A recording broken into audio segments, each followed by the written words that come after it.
Bienvenidos al segundo video del primer capítulo de Crystal Clear Electronics 2. En esta parte aprenderemos sobre los componentes de la CPU, cómo funcionan y los tipos de registros. La CPU, o unidad central de procesamiento, se refiere a la unidad responsable de realizar todas las operaciones necesarias para el funcionamiento. Piensa en la CPU como el cerebro de la computadora.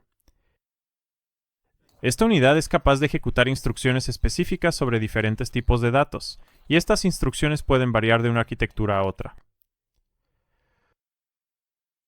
Podemos hablar de microprocesadores, ya que las funciones de la CPU se implementaron en un solo circuito integrado de silicio. El microprocesador siempre cumple el papel de la CPU, pero en cada caso, estamos hablando de un componente físico, que puede contener varios módulos. Por ejemplo, una unidad de procesamiento gráfico, una tarjeta de sonido, y así sucesivamente. De esto se deduce que, mientras que en el caso de un microprocesador podemos usar el término CPU como un cuasi sinónimo, como haremos nosotros, esto no sería correcto en el caso contrario. Con la introducción de los transistores, se pudieron reemplazar los grandes tubos electrónicos. Y con la miniaturización de los transistores, fue posible que los ingenieros crearan arquitecturas cada vez más complejas, con dimensiones más pequeñas, pero con mayor potencia de cálculo. Ya hemos hablado de que el microprocesador integra todas las funciones que necesita para desempeñar su papel como el cerebro del ordenador, pero ¿dónde exactamente están integradas? En este caso, la integración significa que puedes encontrar los circuitos que conforman la CPU en una sola oblea, convenientemente una oblea de semiconductor de silicio, en lugar de como componentes separados. Anteriormente, se había utilizado germanio como semiconductor, pero la aparición del primer circuito integrado basado en silicio fue fundamental para el desarrollo de la CPU. En la década de 1960, se lograron integrar con éxito 4 transistores en una sola oblea de silicio para Fairchild Semiconductor, lo que supuso una gran mejora respecto al germanio en términos de coste de fabricación, calidad y estabilidad, abriendo el camino a los circuitos integrados complejos. Los primeros circuitos integrados de muy baja complejidad ya estaban específicamente destinados a realizar tareas sumamente complejas, como por ejemplo los cohetes intercontinentales Minuteman o las avanzadas computadoras del programa espacial Apolo, que se utilizaban para realizar cálculos inerciales de gran precisión. La mejora tecnológica en estos proyectos fue extraordinaria, tanto en términos de experiencia, vocación e inversión financiera involucradas, y los resultados fueron circuitos con niveles de integración aún mayores. El primer microprocesador en el sentido moderno se introdujo en 1970 y uno, el procesador Intel 4004, que tenía una arquitectura de 4 bits, es decir, un tamaño de palabra de 4 bits y un conjunto de instrucciones que consistía en suma y resta.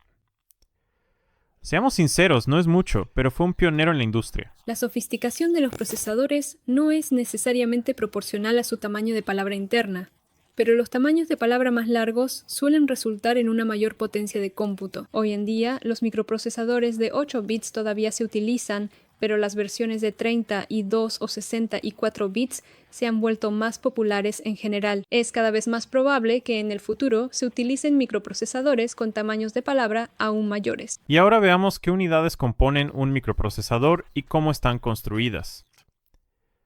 Esto se ilustra en el diagrama, que es una representación simplificada de la estructura interna de una CPU, mostrando solo los componentes principales.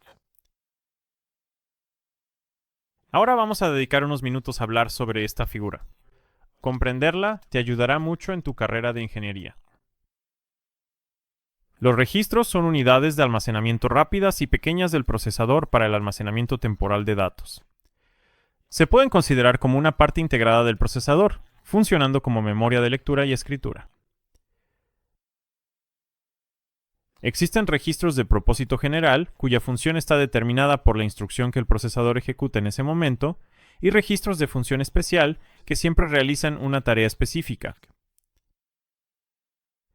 Un procesador puede tener muchos miles de registros, y este número aumenta con la complejidad del procesador.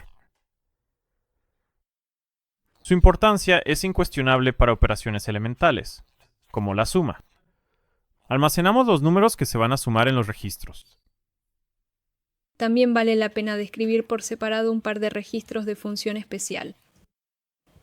El registro de instrucciones, o IR, contiene la instrucción, es decir, su código binario que está siendo decodificado y ejecutado en ese momento.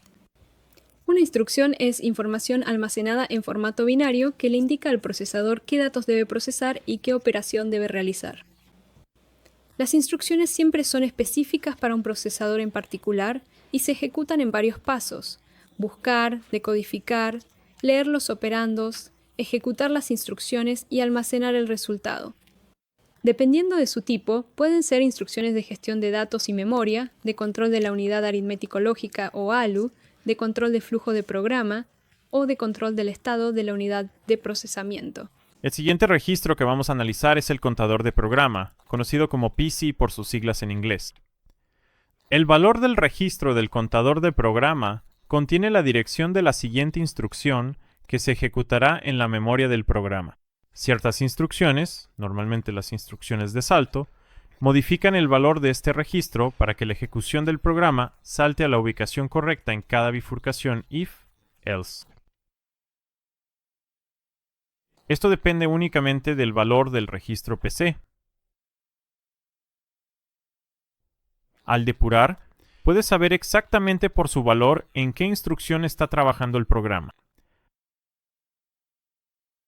Piensa en esto cuando estés en un entorno de programación y acabes de detener el programa para ver el valor de las variables. La abreviatura SP significa puntero de pila, que básicamente es un registro de dirección de memoria que apunta a una ubicación específica en la memoria. Para entender por qué existe, primero necesitamos aclarar el concepto de pila. La pila es la parte de la memoria que utiliza una función cuando el programa se está ejecutando y en la que la función puede almacenar sus propias variables locales. La posición exacta del procesador en esta pila durante la ejecución está determinada por el valor del SP, todo lo cual aprenderás con más detalle en el capítulo 3. PSW, o palabra de estado del programa, es un registro en el que el procesador proporciona información sobre su estado interno, la cual puede ser utilizada por cualquier instrucción.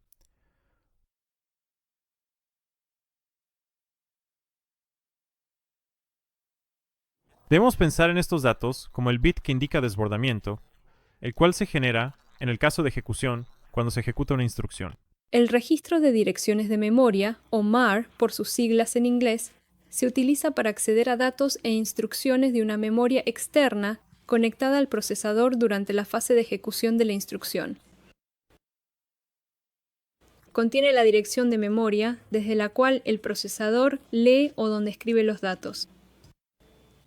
El registro de datos de memoria, o registro buffer de memoria, también conocido como MDR o MBR, es donde se encuentran los datos que van a ser escritos o leídos de la memoria externa que está conectada al procesador.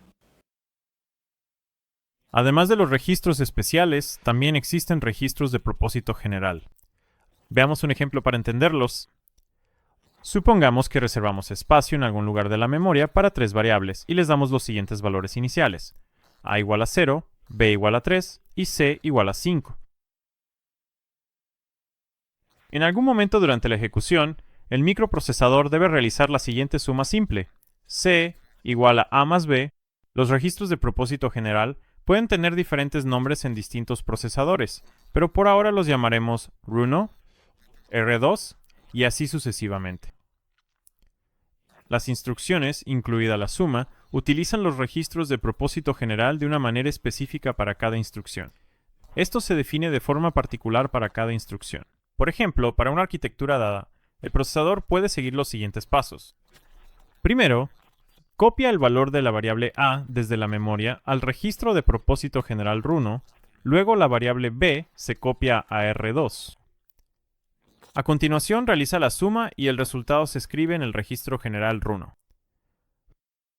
Finalmente, escribe el valor del registro de propósito general R1 en la ubicación de la variable c en la memoria. Está claro que los registros de propósito general son componentes esenciales de los microprocesadores utilizados para ejecutar instrucciones. Es importante señalar que todas las instrucciones que utilizan registros de propósito general funcionan de manera similar a esta. Ahora pasemos a la presentación de la ALU. La CPU tiene una unidad de ejecución, la ALU, que significa unidad aritmética y lógica. Esta unidad independiente realiza tareas aritméticas o computacionales como suma, resta, multiplicación y división. Además, la ALU es responsable de operaciones lógicas como AND lógico, OR, XOR y operaciones a nivel de bits. Como mencionamos anteriormente, puede realizar estas operaciones sobre números de n bits que corresponden al tamaño de palabra del procesador. La siguiente figura muestra una representación abstracta de la unidad de ejecución. Vamos a interpretar las entradas y salidas, A y B. Son los operandos sobre los cuales la unidad ejecuta la operación dada. R, el resultado, es la salida. F indica la señal de control, por ejemplo, para seleccionar la operación adecuada. Finalmente, D, la salida de estado, desbordamiento, paridad y así sucesivamente. Ya hemos hablado sobre cómo funcionan las diferentes partes de la CPU. Aún así, se necesita una unidad de control que las conecte, la cual convierta las instrucciones del código en instrucciones ejecutables por las partes del microcontrolador. La unidad de control recibe la señal de reloj de una fuente externa. Lee la siguiente instrucción de la dirección correspondiente al contenido del registro contador de programa y luego incrementa inmediatamente el valor del contador de programa. La unidad de control también es responsable de decodificar la instrucción, actualizar el contenido de los registros y seleccionar la operación adecuada para la ALU. También actualiza el registro de la pila en varias instrucciones de salto.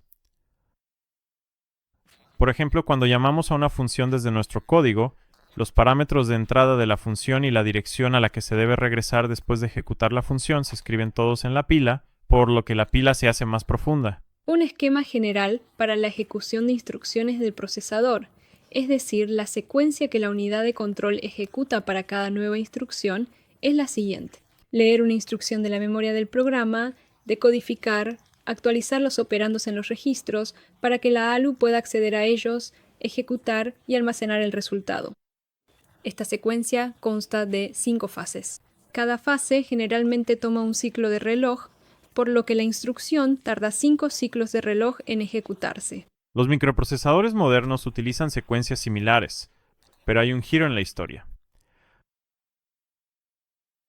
Las arquitecturas modernas ahora emplean la llamada computación en pipeline, donde la unidad de control puede gestionar la ejecución de múltiples instrucciones en paralelo.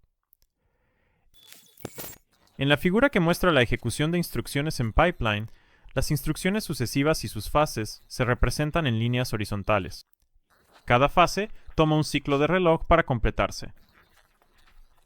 Solo se ejecuta una fase de cada tipo a la vez, pero hay momentos en los que el procesador está ejecutando más de una instrucción al mismo tiempo, así que en general nuestros cálculos terminarán más rápido y el usuario percibirá el procesador como más rápido.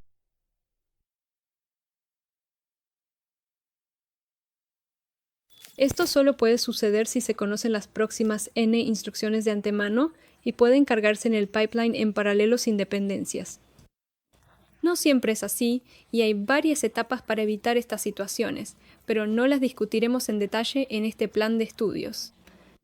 En términos generales, la unidad de control es responsable de proporcionar el flujo de datos, la sincronización entre los componentes, la sincronización y el control de las unidades de entrada y salida. Sigamos adelante, por favor. El cableado interno de la CPU, también conocido como buses internos, permite la comunicación entre los componentes que acabamos de describir. Lo que necesitas saber sobre los buses del sistema, en pocas palabras, es que se utilizan para conectar las diferentes unidades de la computadora. Su función es transferir información de una unidad a otra lo más rápido posible. Estas conexiones se utilizan básicamente para transferir 3 tipos de información: datos, direcciones y señales de control. La información en el bus se utiliza para sincronizar los diferentes componentes y para lograr la funcionalidad de todo el sistema. Lo más importante es que a este bus están conectados no solo la memoria y el procesador, sino también las distintas unidades de entrada y salida, los periféricos. Todavía estamos hablando de varios componentes físicos separados, pero paso a paso hemos llegado a un sistema complejo que puede funcionar de forma independiente. Estén atentos al próximo video de este capítulo donde veremos los microcontroladores, resumiendo lo que hemos aprendido hasta ahora. Adiós. Adiós.